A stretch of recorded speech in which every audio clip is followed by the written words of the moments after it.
ಸಾಯ್ತಾರೆ ಅಂತಾರಲ್ಲ ಇವ್ರಿಗೆ ಸರಿಯಾಗಿ ಆಗಿದೆ. ಈ ವಿಡಿಯೋ ನೋಡಿದೀನಿ, ವಿಡಿಯೋ ಇಲ್ವಾ?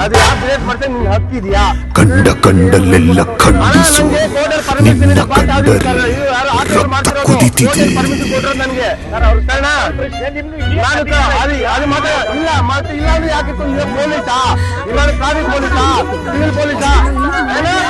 ಇರುವ ರೋಷ ಉಕ್ಕಿದೆ.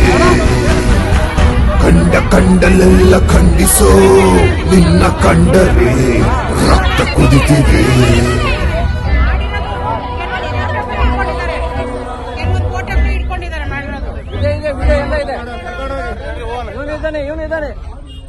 A few moments later. ಯಾರ ಮೇಲೂ ಕೈ ಮಾಡಕ್ ಹೋಗ್ಬೇಡಿ, ಯಾರಿಗೂ ಹೊಡೆಯಕ್ ಹೋಗ್ಬೇಡಿ, ಬೈಯಕ್ ಹೋಗ್ಬೇಡಿ. ಏನೇ ಇದ್ರು ಸರ್ಕಾರದವರು, ಪೊಲೀಸರು, RTO ನೋಡ್ಕೊತಾರೆ. ದಯವಿಟ್ಟು ಕೈ ಮುಗಿದು ಎಲ್ಲಾ ಚಾಲಕರು ಕೇಳ್ಕೊತೀನಿ, ದಯವಿಟ್ಟು ಕಷ್ಟ ಅಂತ ಬಂದಾಗ ಎಲ್ಲಾರು ಚಾಲಕರು ಒಗ್ಗಟ್ಟಾಗಿ ಎಲ್ಲಾರ ಜೊತೆ ನಿಂತ್ಕೊಳ್ಳಿ. ಮಧ್ಯಾಹ್ನ ನಾನು 2 ಗಂಟೆ ಅರೆಸ್ಟ್ ಆಗ್ತೀನಿ, ಇದು ಸ್ಟೇಷನ್ ಕೂತ್ಕೊಳ್ತಿದೆ. ಇಷ್ಟು ಜನ ನಮ್ಮ ಮಾಡಬೇಕು. ಈಗ ಸಾರ್ವಜನಿಕರು ನಾವು ಆಟ ಓಡಿಸ್ತಾ ಇದೀವಿ, ನಾವು ಇಟ್ಕೊಡೋ ಕೆಲಸ ಅಲ್ಲ ಅದು ಸಾರಿಗೆ ಇಲಾಖೆ ಕೆಲಸ. ಏನು ಒಂದು ಕಾನೂನು ಬಾಹಿರ ಇದೆ ಅದನ್ನ ಸಾರಿಗೆ ಇಲಾಖೆ ತಪ್ಪನ್ನೆಲ್ಲ ಇಟ್ಬಿಟ್ಟು